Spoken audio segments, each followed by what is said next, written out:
Hello. तो हम आ चुके हैं आज अपने क्लास का दूसरा वीडियो लेकर के। जैसा कि आपको पता है कि हमने एक सीरीज चालू किया हुआ है जिसमें गणित और विज्ञान कंप्लीट कराने की हमने जिम्मेवारी ली हुई है। तो गणित में हमने 2 वीडियो लगभग बना रखा है। पहले प्रश्नावली का एक्सरसाइज हमने कर लिया है और उसका थ्योरी भी कर लिया है। दूसरा एक्सरसाइज हम लोगों को चालू करना है। ठीक है। विज्ञान में हमने 5 सवाल आपको कराया हुआ था। उम्मीद है वो पाँचों सवाल आपको याद होगा, खूब बढ़िया समझ में आया होगा। अब हम आ चुके हैं 5 के बाद छठा सवाल पे। देखिए क्या है, बहुत ही बेहतरीन क्वेश्चन है ये। सवाल है, प्रकाश के परावर्तन का नियम क्या है। मान लीजिए कोई भी घटना होता है, आपको पता है परावर्तन क्या है, एक घटना है। तो कुछ भी घटना होगा उसका कुछ नियम होगा, कुछ ना कुछ तो नियम होगा। तो आइए जरा देखते हैं नियम क्या है। पहले एक बार रिवीजन करते हैं अपना। सबसे पहले बताया गया था आपको कि कोई एक हमको क्या चाहिए, ये हम एक ले लिए सतह। इस सतह पे क्या हुआ, हम लोग का एक किरण आया इस बिंदु पे, आकर ये क्या हुआ, लौट गया। ये किरण आया, ये किरण लौट गया। तो इस किरण का नाम क्या दिए थे हम, आपतित किरण। क्या नाम दिए थे, आपतित, मतलब आ रहा है, आपतित किरण।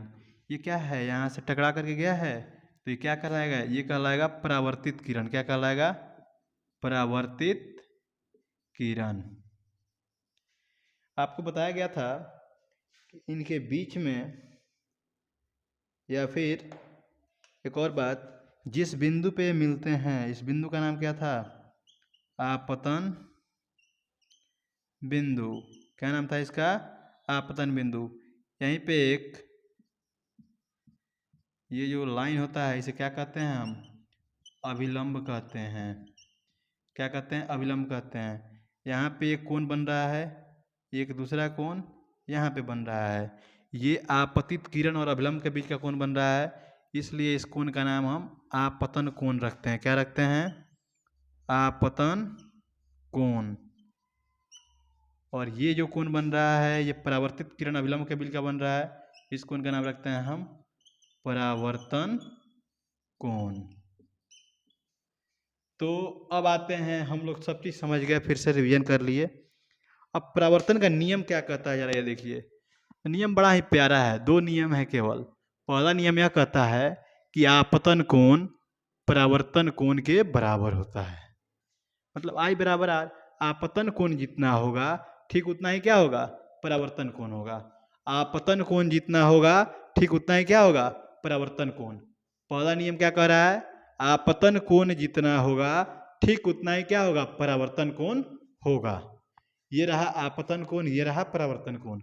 मतलब अगर ये 45 डिग्री है तो ये भी 45 डिग्री होगा। ये अगर 60 डिग्री है तो ये भी 60 डिग्री होगा। ये अगर 10 डिग्री है तो ये भी 10 डिग्री ही होगा। मतलब आपतन कोण परावर्तन कोण के बराबर होना ही चाहिए। और दूसरा नियम क्या कहता है परावर्तन का, कि आपतित किरण, यानी ये वाला लाइन, ये जो आ रहा है किरण, ये आपतित किरण, अभिलंब यानी ये वाला अभिलंब, और परावर्तित किरण यानी ये वाला, ये तीनों का तीनों क्या है, एक ही तल में होना चाहिए। अब एक ही तल कहने का मतलब ये हुआ कि यहाँ देखिए, शायद आपको ये पता है या नहीं, ये हम बना दिए एक्स अक्ष, ये हो गया एक्स डैश अक्ष, ये होता है वाई अक्ष, ये हो गया वाई डैश अक्ष। तो इसको क्या कहते हैं हम, एक ही तल कहते हैं। इसको एक तल कहते हैं, इसको एक तल, इसको एक तल, 4 तल इसमें बन रहा है। मतलब कहने का मतलब ये है कि अगर आपतित किरण इस तल में है तो परावर्तित किरण भी इसी तल में होगा और अभिलंब भी इसी तल में होगा। अगर मान लीजिए आपतित किरण इस तल में है तो परावर्तित किरण किस में होगा, इसी तल में होगा। जरा देखिए ना कैसे, मान लीजिए कोई किरण ऐसे आया तो इसी में ना वापस जाएगा, यहीं पे ना अभिलंब बनेगा जी। तो तीनों एक ही तल में नहीं हो गया। मान लीजिए कोई किरण यहाँ से ऐसे गया तो यही ना परावर्तित होगा, यही ना अभिलंब होगा। एक ही तल में बना कि नहीं बना। या फिर ऐसे थोड़ा होगा कि यहाँ पे कोई किरण आया इसमें चला जाएगा और ये अभिलंब बन जाएगा, ऐसे थोड़ा पॉसिबल है। ऐसा पॉसिबल नहीं है। ये तभी हो सकता है जब तीनों का तीनों क्या हो, एक ही तल में हो। तो बड़ा आसान सा नियम है ये परावर्तन का। बस 2 नियम। पहला नियम, आपतन कोण और परावर्तन कोण बराबर होता है। दूसरा नियम, आपतित किरण, अभिलंब तथा परावर्तित किरण तीनों क्या होता है, एक ही तल में होता है, बस सीधा बात है। नोट कीजिए, समझ में तो आ ही गया होगा, नोट करिए इसे।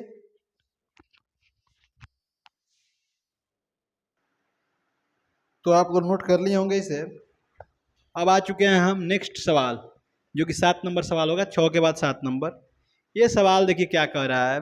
ये कह रहा है प्रकाश के परावर्तन से संबंधित जो भी परिघटनाएं हैं, जो भी इनसे परिघटना होती है, उसे आप लिखें।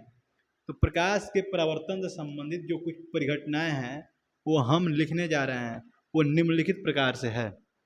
देखिए जरा यहाँ पे पहला पॉइंट यानी आप क नंबर देखिएगा, जिसमें लिखा हुआ है प्रकाश के परावर्तन से संबंधित कुछ परिघटनाएं निम्न है, मतलब निम्नलिखित में लिखा हुआ है। पहला लिखा हुआ है दर्पण के द्वारा प्रतिबिंब का बनना। ये बताइए अगर प्रकाश का परावर्तन नहीं होगा तो क्या प्रतिबिंब बन पाएगा?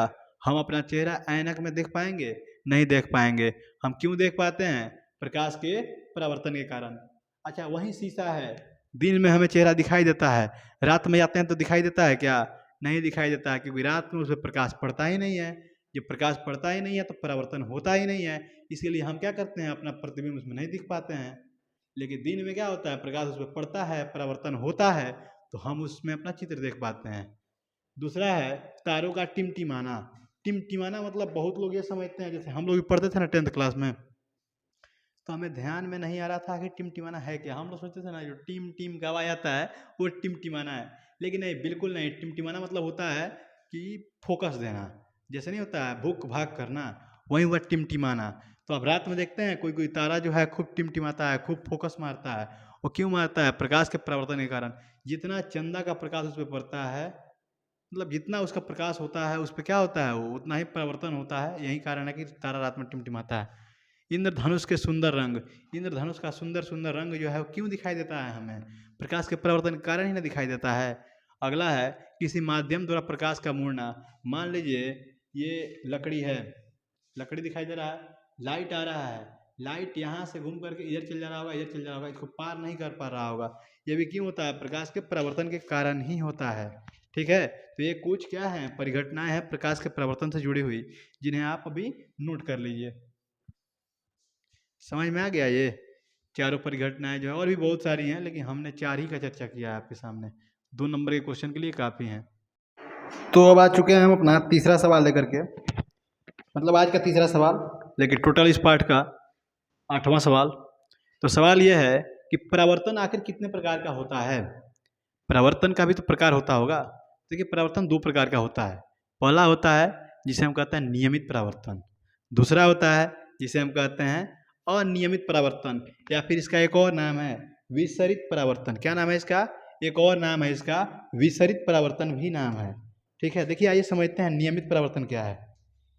नियमित परावर्तन का परिभाषा हम पहले समझ लेते हैं। कहता है इस प्रकार का परावर्तन चिकने सतह से होता है तथा आपतित समानांतर किरणें परावर्तन के पश्चात समानांतर ही रहती है। मतलब कि मान लीजिए कोई सतह हो गया, चिकना सतह है, ये कहना चाह रहा है कि मान लीजिए 3 किरण आया यहाँ पे, मान लेते हैं पहला किरण, दूसरा किरण, तीसरा, तीनों समानांतर किरण आया है। तो ये जब लौटेगा तो यहाँ भी क्या होगा, तीनों का तीनों समानांतर ही लौट जाएगा। देखिए तीनों समानांतर आया था, तीनों समानांतर लौट गया। यहाँ पे एक और चीज़ होता है, जितना कोण ये बनाता है, मतलब तीनों का आई बराबर आर होगा। जैसे मान लीजिए, कहने का मतलब ये हुआ हमारा, ये तो अभी आपको नहीं समझना है, ये 12th में समझिएगा आप। यहाँ पे भी क्या बन रहा होगा, अभिलंब, यहाँ भी अभिलंब बन रहा होगा, और यहाँ भी अभिलंब, यहाँ भी आई आर बन रहा होगा, यहाँ भी आई आर बन रहा होगा, यहाँ भी आई आर बन रहा होगा। तीनों का तीनों क्या होगा, बिल्कुल बराबर होगा। ठीक है, तीनों का तीनों क्या होगा, बिल्कुल बराबर होगा। तो ये होता है आपका नियमित परावर्तन। लेकिन जैसे ही हम बात करते हैं अनियमित परावर्तन, या फिर इसका एक और नाम है विसरित परावर्तन। क्या नाम है इसका? विसरित परावर्तन। देखिए इसमें क्या होता है, इसमें सबसे पहला बात यह है कि परावर्तन जो होता है वो खुरदुरे सतह से होता है। खुरदुरे सतह कहने का मतलब सतह इसमें क्या होगा, कुछ इस प्रकार से होगा, कुछ इस प्रकार का सतह होगा, जो चिकना नहीं होगा, प्लेन नहीं होगा। अब देखिए आप ही बताइए इस पे क्या होगा। मान लीजिए किरण यहाँ आया, ये भाग गया, ऐसे आया गया। एक मान लीजिए किरण यहाँ आया, ये भाग गया ऐसे। एक मान लीजिए किरण यहाँ आया, ये भाग गया ऐसे। अब बताइए यहाँ पे 3 किरण आया, क्या तीनों समानांतर आया था? 1 2 3, तीनों का तीनों समानांतर आया था। ये परावर्तित हुआ, मान लीजिए इधर, ये परावर्तित हो गया इधर। क्या ये दोनों समानांतर है? नहीं है समानांतर। ये इधर की तरफ झुक रहा है, ये खड़ा जा रहा है, ये इधर ही भाग रहा है। अगर बात करें तीनों का आई बराबर आर, देखो ये आई ये आर बराबर आपस में होगा, लेकिन क्या यहाँ पे ये आई डैश हो जाएगा, ये आर डैश हो जाएगा। यहाँ बात करें अगर हम, तो ये आई डबल डैश हो जाएगा, ये आर डबल डैश हो जाएगा। ये दोनों आपस में बराबर होगा, मतलब आई आर के बराबर होगा, आई डैश आर डैश के बराबर होगा, I double dash R double dash के बराबर होगा, लेकिन तीनों आपस में बराबर नहीं हो सकता है। यही है अनियमित परावर्तन, यही है विसरित परावर्तन। कारण भी है इसका, यहाँ पे सतह देखिए कहीं गड्ढा है कहीं ऊंचा है। जहाँ ऊंचा होगा वहाँ अलग परावर्तित होगा, जहाँ गड्ढा होगा वहाँ अपने हिसाब से परावर्तन होगा। यहाँ सतह ही सेम नहीं है, सतह ही क्या है, चिकना नहीं है, तो क्या होगा यहाँ अनियमित परावर्तन ही होगा। समझ में आया? तो नोट करिए ना इसे, आप समझ में आ गया तो नोट कीजिए। तो ये 8 नंबर सवाल आपके समझ में आ गया। अब आइए बात करते हैं 9 नंबर सवाल का। सवाल यहीं से हम लोग का मेन का ये चैप्टर शुरू होता है। दर्पण क्या है, दर्पण कितने प्रकार का होता है? तो बता दें आपको दर्पण क्या है, यार परिभाषा देखिए इसका। यह एक चमकीला और अधिक पॉलिश किया हुआ परावर्तक पृष्ठ होता है जो अपने सामने रखी वस्तु का प्रतिबिंब बनाता है।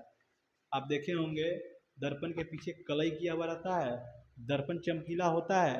दर्पण का परिभाषा यहाँ लिखा गया है, यह काफ़ी चमकीला होता है और यह अंदर की तरफ से पॉलिश किया हुआ रहता है।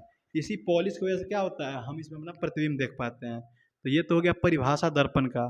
दर्पण 2 प्रकार का होता है।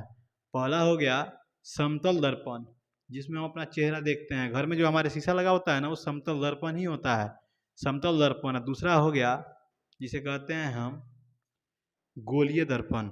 समतल दर्पण जो होता है इसका प्रवर्तक पृष्ठ सीधा और सपाट होता है। देखिए यहाँ पे 2 फोटो बनाया है हमने, एक समतल दर्पण ये, दूसरा समतल दर्पण ये। इसका प्रवर्तक सतह यही ना हो गया, इसका ये हुआ, एकदम सीधा है सपाट है, ये क्या होगा, समतल दर्पण होगा। गोलीय दर्पण के बारे में बात करें तो इसका प्रवर्तक पृष्ठ वक्र होता है, वक्र माने घुमा हुआ, गोल, वक्र माने घुमा हुआ।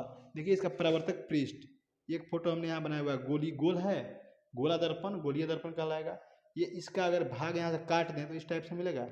जैसे मान लीजिए एक गोला है ये, इस गोला का अगर यहाँ से काट दें, काटेंगे तो ये खत्म हो जाएगा, हमें मिलेगा क्या, ऐसा मिलेगा। तो ये गोले का कटा हुआ ही रूप है। अगर इसको हम इस साइड से पेंट कर दें तो हमारा एक दर्पण हो जाएगा, जिसे आगे पढ़ने वाले हैं हम। मान लीजिए ये कटा हुआ भाग लेते हैं, इसको हम अंदर से पृष्ठ कर दें तो एक अलग दर्पण हो जाएगा। ऐसे ही हमने क्या किया है, पहला दर्पण का फोटो, दूसरा गोलीय दर्पण, तीसरा गोलीय, 3 गो गोलीय दर्पण बनाया है और 2 गो बनाया हुआ है मैंने समतल दर्पण।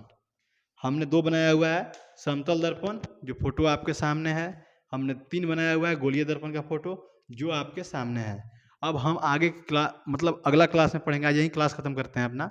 अगला क्लास में पढ़ेंगे हम कि समतल दर्पण का क्या मतलब जो है विशेषता है, गोलीय दर्पण का क्या विशेषता है, गोलीय दर्पण कितने प्रकार का होता है, ये सब क्या करेंगे हम अगले क्लास में पढ़ेंगे। तब तक आप इतना कवर कीजिए, याद कीजिए। अब आपके पास कितना सवाल हो गया, 1 सवाल से लेकर 9 सवाल तक हो गया। हाँ, ये हमारा दूसरा वीडियो है पहले पार्ट का, प्रकाश के प्रवर्तन अपवर्तन का। खूब पढ़िए, खूब बढ़िया से याद करिए, ये सब क्वेश्चन इंपॉर्टेंट हैं। Important in the sense exam के लिए नहीं, आपके लाइफ के लिए इंपॉर्टेंट है। ये आगे किस परीक्षा में आ जाएगा सवाल, कुछ नहीं कहा जा सकता है।